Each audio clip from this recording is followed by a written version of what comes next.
Baptist Church.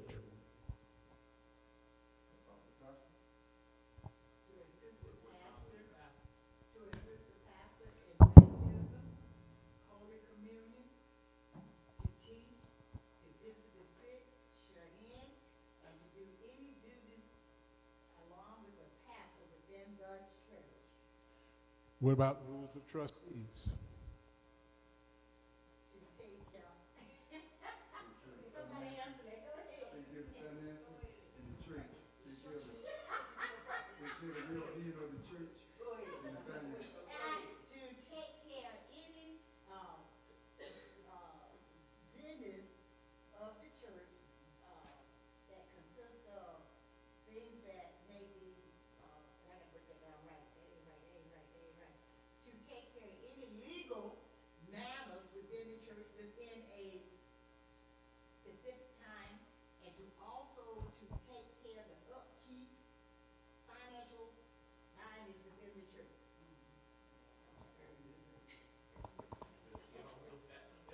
What is the role of the congregation in the church?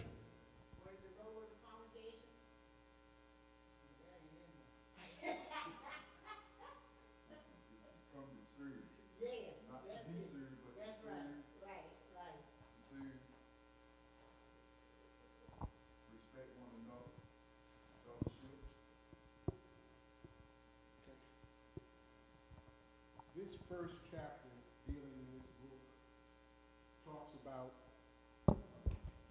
a country club attitude. And what does he mean by a country club attitude? He tells a story about when he was a young boy, someone started a country club in his community.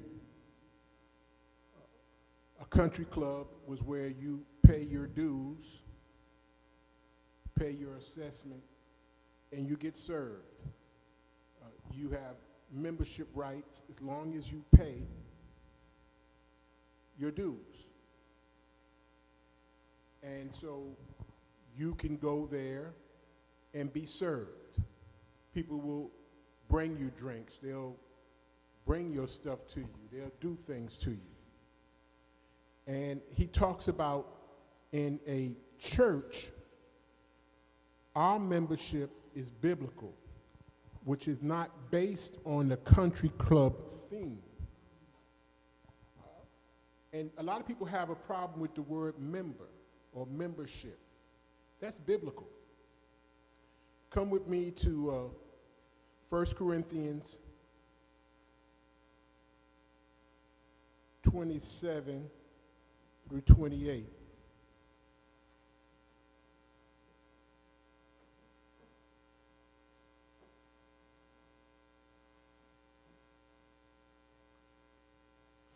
I'm just going, all of you together are Christ's body, and each of you are part of it. I'm not even going to go to 28. All of you together are Christ's body. Not the pastor, not the deacons, not the trustees alone, but all of us and the congregation together make up this body called Christ. We are all members of this. Stop just saying. We all make up this body of Christ. What, Miss Perry? I said one word. I'm just looking at the church covenant. What is the purpose of the church covenant? Is to teach us the doctrine of the church and how we as members conduct ourselves. Right. We are members. Some people take that as a negative connotation, but we are members. There's nothing wrong with the word member.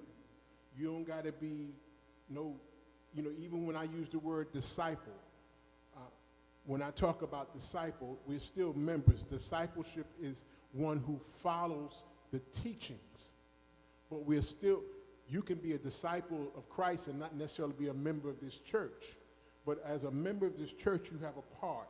And your attitude that you have in terms of membership is what is important. All of you together. If it was just the pastor, it wouldn't be a church. And to my view, you can't have a congregation without a pastor. I think there's something wrong with having a congregation without having a spiritual leader. You need a spiritual leader.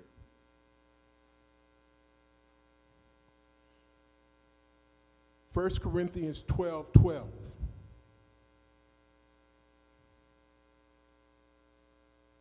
One body with many parts.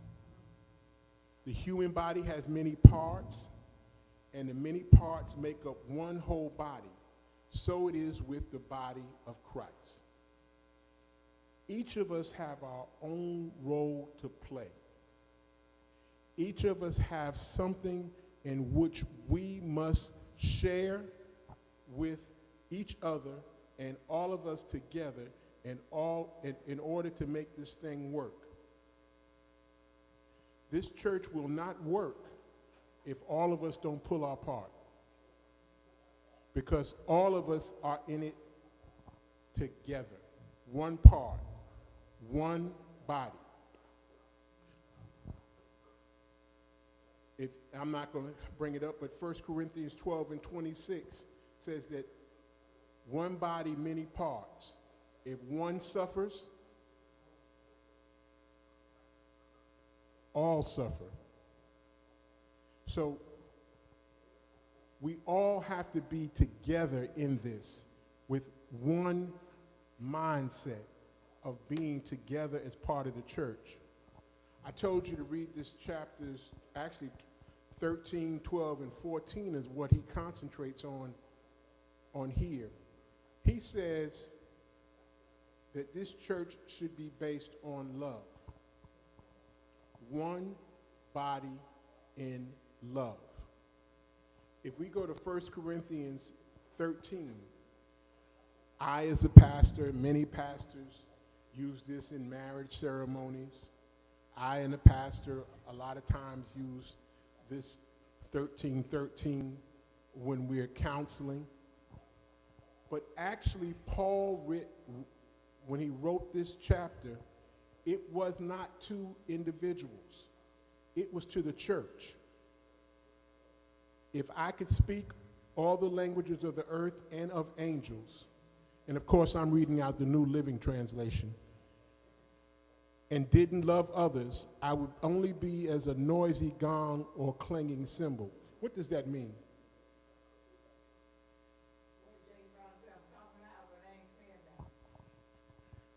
Noise. Noise. If I have the gift of prophecy and understood all of God's secret plans, possessed knowledge, and if I had such faith that could move mountains but didn't love others, I would be nothing. You know, we place a lot of stock in preaching, someone being bold in faith, or someone having a lot of knowledge. Those are things that we give people credit for. But if that is not based on the premise of what God so loved the world, that love, all that stuff is meaningless. So when we start respecting each other in love in church, we are actually promoting Christ in church. And all that other stuff may be nice, but it's not important. You know, that's one of the ones where, Lord, I preached in your name. Lord, I did this in your name. He said, get away from me because I know you're not. So we have to have that attitude of love. If I give everything I have to the poor, sacrifice my body, I could boast about it, but if I didn't love others, I would have gained nothing. This is church members. Love is patient and kind. Love is not jealous, boastful, or proud, or rude. It does not demand its own way. Earlier when Trustee Mitchell was talking about doing something in a godly way, yes, as a member of this church, you have the right to speak about things that concern you. You don't have the right to demand things. So, for example, if you don't like that the service is 2 hours long, or 3 hours long. You have the right to voice that opinion.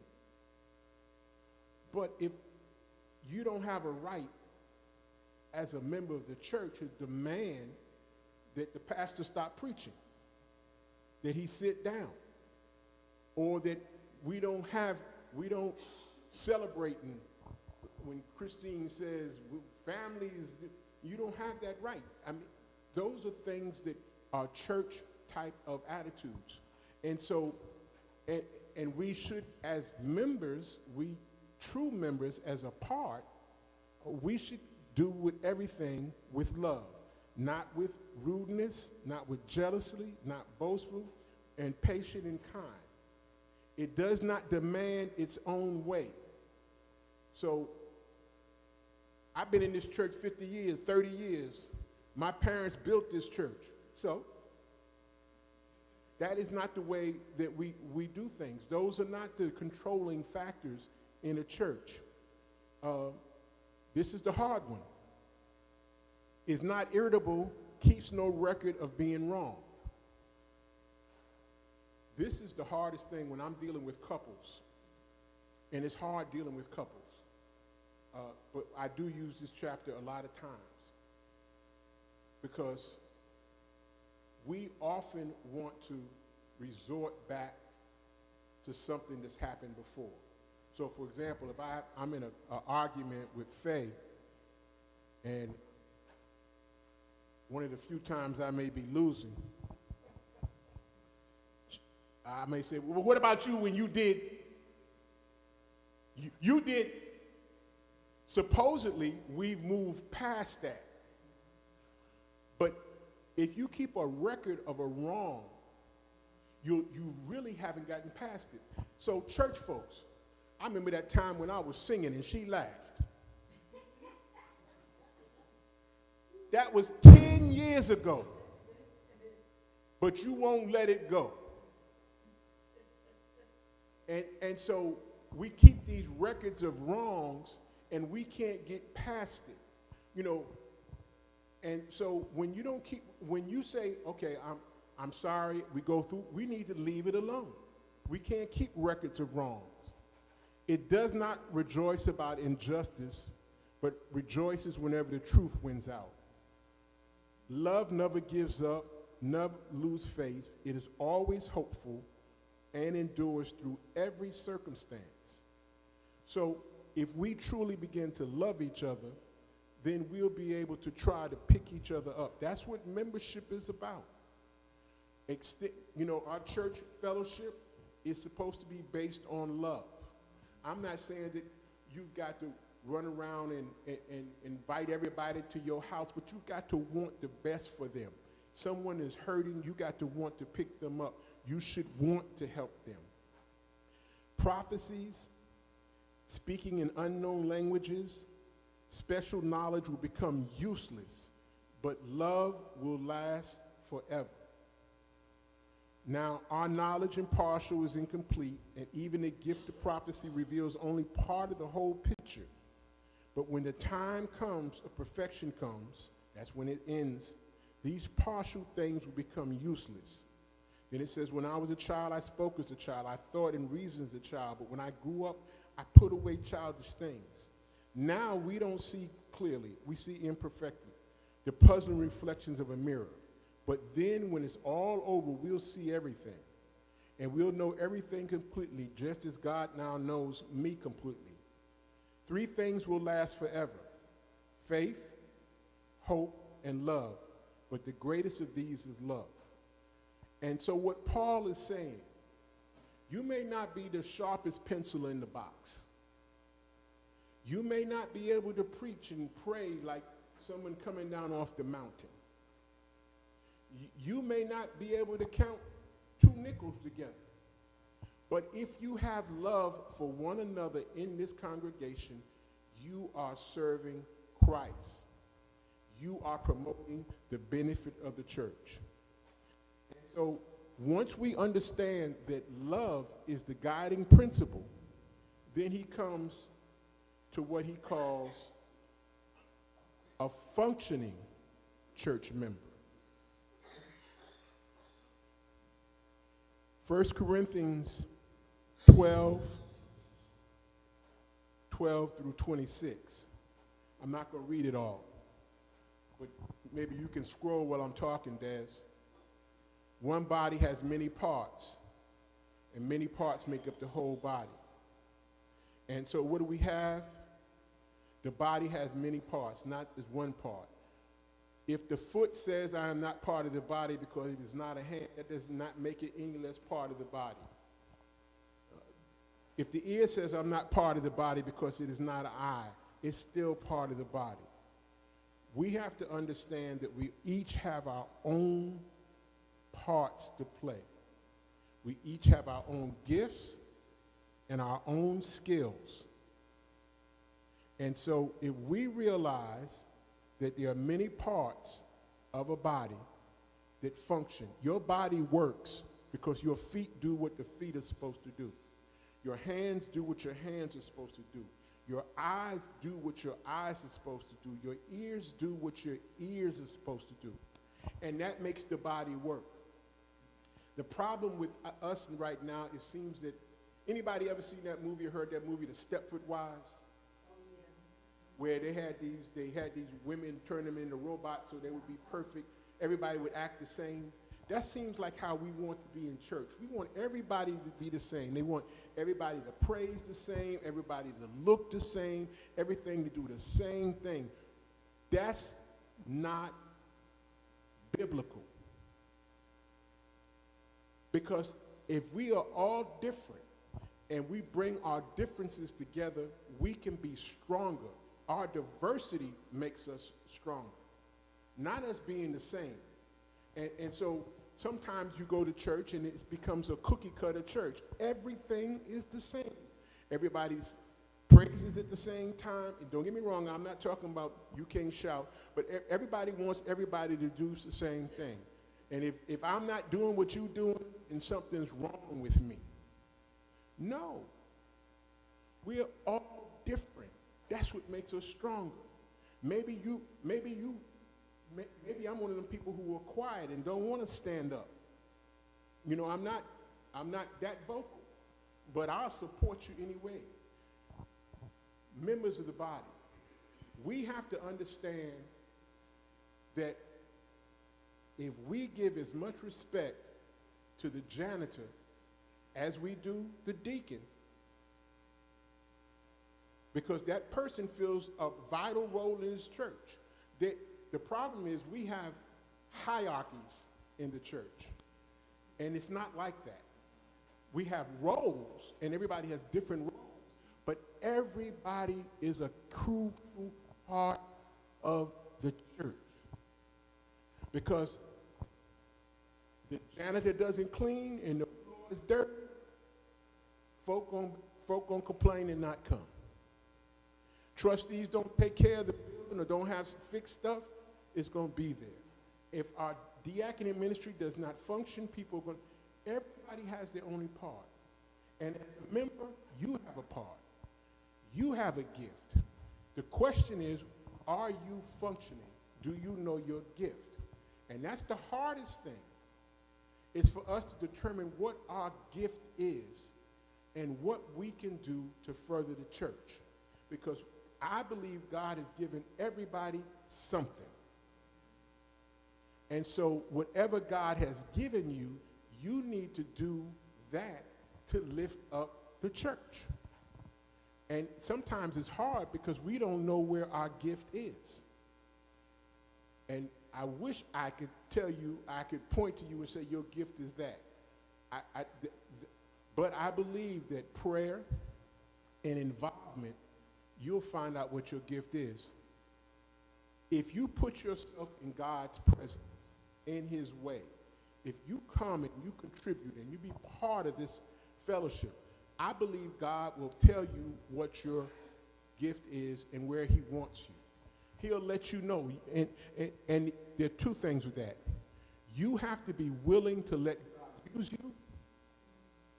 And we have to, as a congregation, let folk be used.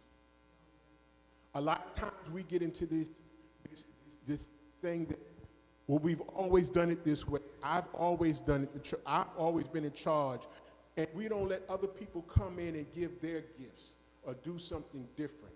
So we have to be cautious, number one, of inviting people coming in to use their gift. And when they come in, don't try to tell them that they can't do it because we don't do it that way.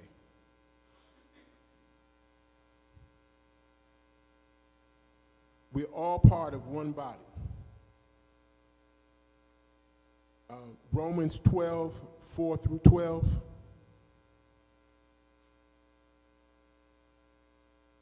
Just as our bodies have many parts, each part has a special function. So it is with Christ's body. We are many parts of one body, and we all belong to each other. In his grace, God has given us different gifts for doing different things. So if God has given you the ability to prophesy, speak with as much faith as he has given you. If your gift is serving others, serve them well. If you are a teacher, teach well. If your gift is to encourage others, be encouraging. If it is giving, give generously. If God has given you leadership ability, take the responsibility serious. If you have a gift for showing kindness to each other, never be lazy, but work hard and serve the Lord enthusiastically. Rejoice in our confident hope. Be patient in trouble and keep on praying. I want you to understand that he equates kindness as a gift, serving as a gift. It's not only preaching, prophesizing. It's normal, everyday things to bolster Christ are gifts that we can use to bolster the relationship. He has some questions at the end of the chapter, and let's do those real quickly. Can anybody tell me the difference between country club and church membership?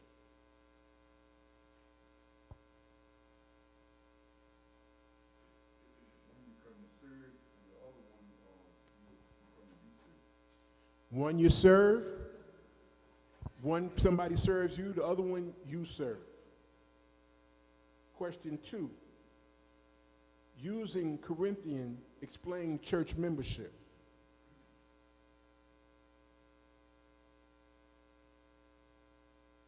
Anybody?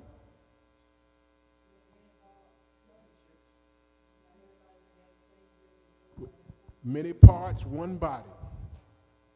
Question 3, 1 Corinthians 13.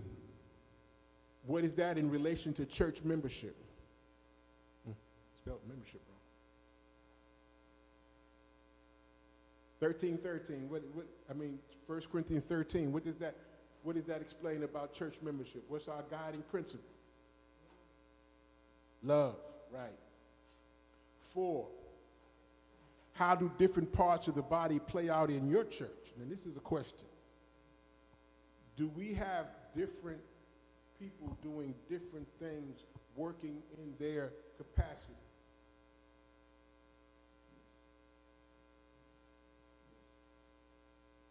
Y'all know, it's your church.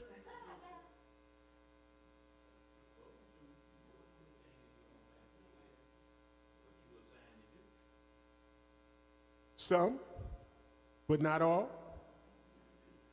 So how do we encourage those other ones to express their gifts?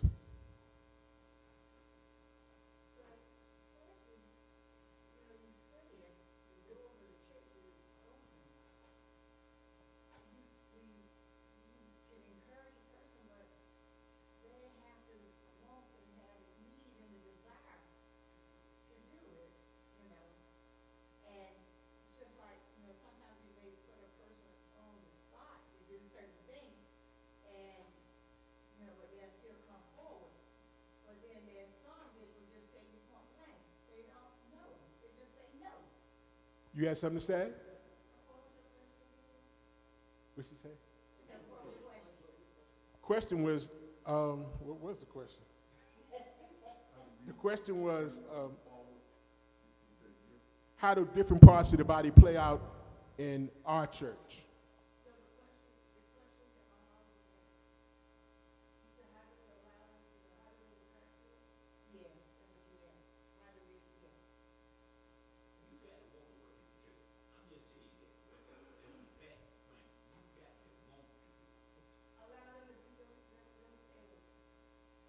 All right. I think for 2 years straight, I did Men's Day, and I was asked to do it the third year. I said, no, I want somebody else to come forward and do it. And Travis came forward. I think we asked Travis if he would do Men's Day. I think he's done it 2 years straight. He's done a marvelous job, you know. I don't want to just try to hog up everything, you know, let other folks come forward and do some things.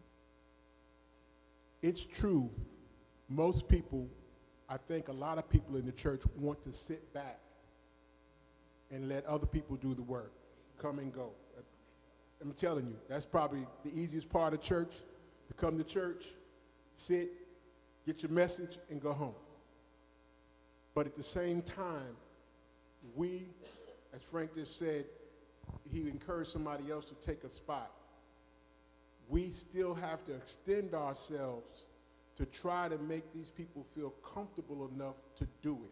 So we, just because they may not do it, that doesn't mean that we can stop, because we need to encourage people.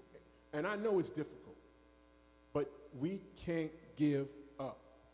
But then you have that person who asks himself the time, no, there's no way, no. You go to, and I, you know, they're not probably say, oh, here she come again. So you got the teaching leaders behind you. Right here at church. So it's difficult, but we still got to extend and try whatever way, even if this becoming a, become an associate or become a, vice chair or whatever, But don't you have to have a desire?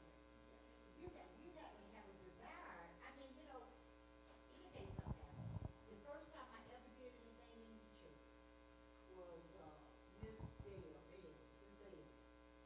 And she had asked me, would I do the scripture? No, you, Christine. Christine asked me, would I do the scripture? I never did never come over there and sit. I sat in that corner for years and years and years. And Christine called me on the phone and asked me would I do it. I told her no at first. I told her no, and then I got to walk through the house and talk to the Lord, I always do it. And I called her back, and I said, yes, I'll do it. But I had to make up in my mind that I wanted to do it. And I told her no. See, I'm just like a pew holder, just like a lot of people. But I had a desire, it became a desire that I wanted to get out and do things for the Lord. It was easy for me to sit here and hear the preacher preach every Sunday and leave and go out that door. Did you have a desire before she asked you? Not really. And that's why we need to extend ourselves to other people. I didn't have. If you don't never ask nobody, you will never know. Yeah, but that's right. When we ask, but the question is, just like I said, I'm asking those to do certain things here. And one of them told me point blank, no. I'm back again. Well, that leads us to my final point before we close out. We have started using this book as our new member book.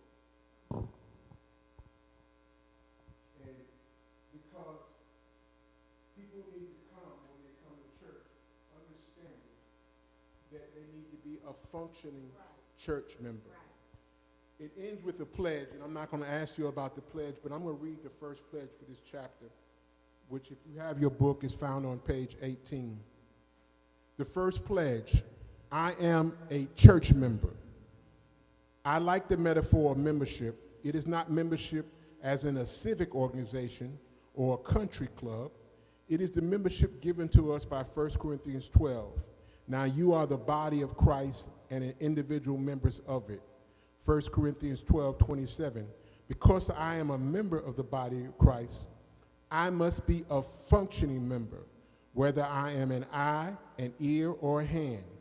As a functioning member, I will give, I will serve, I will minister, I will evangelize, I will study, I will seek to be a blessing to others. I will remember that if one member suffers, all members suffer with it. If one member is honored, all the members rejoice with it. 1 Corinthians 12:26. Sign and date. This is a pledge. I'm not asking you to take that pledge, but it's an understanding what membership means. Membership is just not being on the rolls. Membership is being a functioning member of the church. That's chapter 1, y'all. Any questions?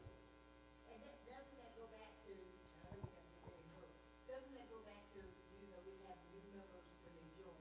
We had said that we were gonna do that at one time, is, have classes for them to help them to understand the role of being a member of the church. And, I guess when people join the church, they just think that they join it and stuff, and that's it. So maybe we don't know. True. With the last couple of members, I've given them this book and went over it with them. There was one thing about church that I see, because I think I'm kind of you got to want Yeah, you've got to want to, but at the same time, it's just like a child. If you have a child and you raise that child with the expectation that they're going to get an education or whatever, they don't think, well, I know I'm going to college or I'm going to high school, because they have that expectation. We have to have that expectation. Our church members have to have an expectation that they're supposed to serve. Not just pay money, but serve. And so that's on us to share that knowledge with our members, that we expect more than just pew sitting. But I actually believe, and I know in my circumstance, as I put myself in God's way, when I start putting myself out there where I'm telling God that he can actually use me by doing things, all of a sudden God starts using me. It's almost like if you put yourself out there, God is going to pick you up. He's not going to leave you there. But do you think that, Pastor, a lot of times is that when, new members or members has been, the first thing they say, oh, she doing this, I don't need to do that. And I think at some point in there that we forget about the Christ part of when you join the church. It's when we think more negative about things within the church instead of thinking about things that's, progressive. Because your understanding of membership is based on your understanding of a civic organization or a country club. For example, I'm an elk, and if I just pay my dues, they will probably be satisfied. Or you a member of whatever, but your obligation is different. The responsibilities are different because you're actually a part of the church. I don't think that's from any new members. When they see people that are doing things in the church, they understand more. But if they would just come in and you would just sit back and just let you preach they say, well, that's what I'm supposed to do. But if you see that there's activity going on, then I think that would help with I agree. We need to be active, doing more things. I had to thank Sister Vivian. She took over that. She took, when I asked her, she jumped right in, took over that missionary. So, but what I'm saying is that we have to do more to get people more involved. I know that they might turn us down, but we still have to extend ourselves.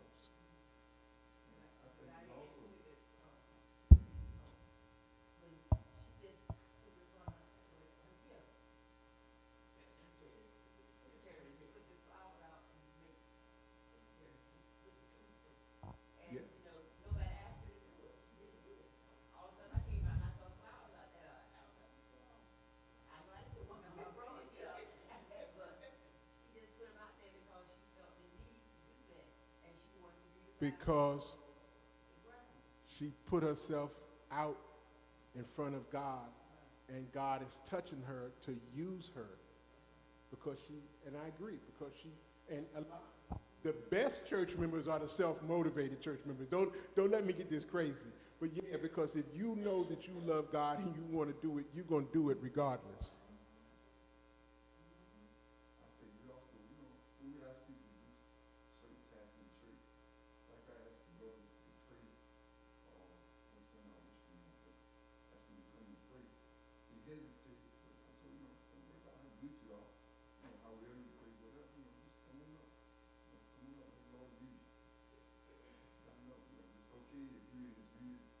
can't pray to do the Deacon Myers or East Richard, do the Minister Perry, don't worry about it. But Lord, you know it. I know you all. The more you, Tell them that. so that's where we are. We want to be functioning church members. All right? That's it for tonight. Let us close out in prayer.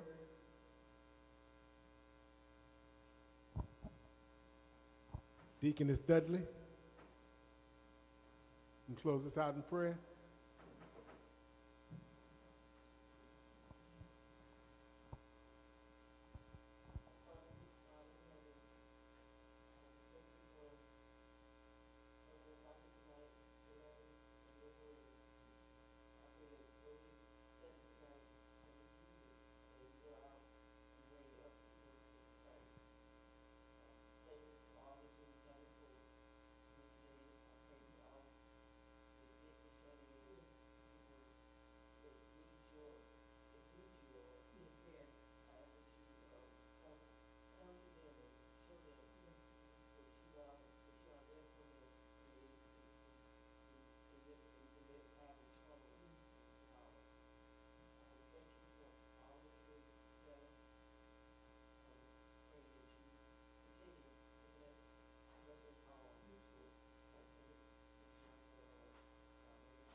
Next week, we'll be doing the second pledge, dealing with